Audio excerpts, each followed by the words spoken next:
শরীরের নানা সমস্যার মধ্যে পায়ের সমস্যা, পায়ের ব্যথা হচ্ছে একটা অন্যতম সমস্যা। এটা প্রায়ই মানুষকে ফেস করতে হয়।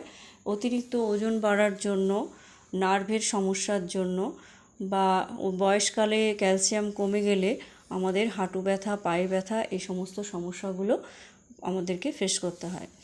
তো কিছু খুব সহজ অভ্যাসের দ্বারা, সহজ যোগার মাধ্যমে আমরা এই পায়ে ব্যথাগুলো থেকে খুব সহজেই রিলিফ পেতে পারি। তো তার মধ্যে আমি এখানে কয়েকটা পায়ের আসন দেখাচ্ছি। তার মধ্যে প্রথম যে আসনটা দেখাচ্ছি তাকে বলা হয় হস্তপাদুকাসন।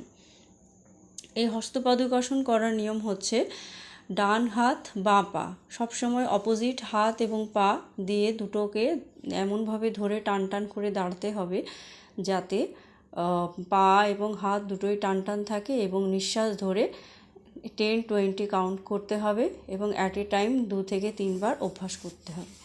সকাল সকাল ঘুম থেকে উঠেই যদি হস্তপাদুকাসন অভ্যাস করা যায় তাহলে কিন্তু খুব তাড়াতাড়ি এবং খুব সহজেই এই পায়ের ব্যথা, পায়ের সমস্যা থেকে রিলিফ পাওয়া যাবে। একেবারে সেরকম যদি পায়ের খুব মেজর প্রবলেম না থাকে তাহলে কিন্তু খুব পায়ে কোনো অপারেশন বা স্টিল এরকম ধরনের কোনো সমস্যা যদি না থাকে তাহলে এই আসন নিয়মিত অভ্যাস করা যায়। এখন যে আসনটা করা হচ্ছে তাকে বলা হয় জানুশিরাসন।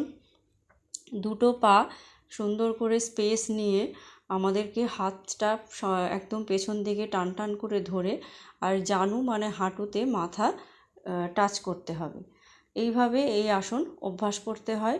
এই জানুশিরাসন করলেও ভীষণভাবে নার্ভের প্রবলেম থেকে আমরা রিলিফ পাই। এখন যে আসনটা দেখাবো সেটাকে বলা হচ্ছে তাড়াসন। তাড়াসন শুধুমাত্র পায়ের ব্যথা, পায়ের সমস্যায় দূর করে না। যাদের উচ্চতা কম, হাইট কম, তারা এই আসন রেগুলার নিয়মিতভাবে অভ্যাস করলে পরে খুব সহজেই তোমরা বুঝতে পারবে যে কত তাড়াতাড়ি উচ্চতাটা বা হাইটটা বাড়ছে। এর নিয়ম হচ্ছে টোয়ের ওপর দাঁড়িয়ে হাতের দিকে তাকিয়ে, হাতের পাঞ্জার দিকে তাকিয়ে নিঃশ্বাস ধরে 1 থেকে 20 কাউন্ট করতে হবে।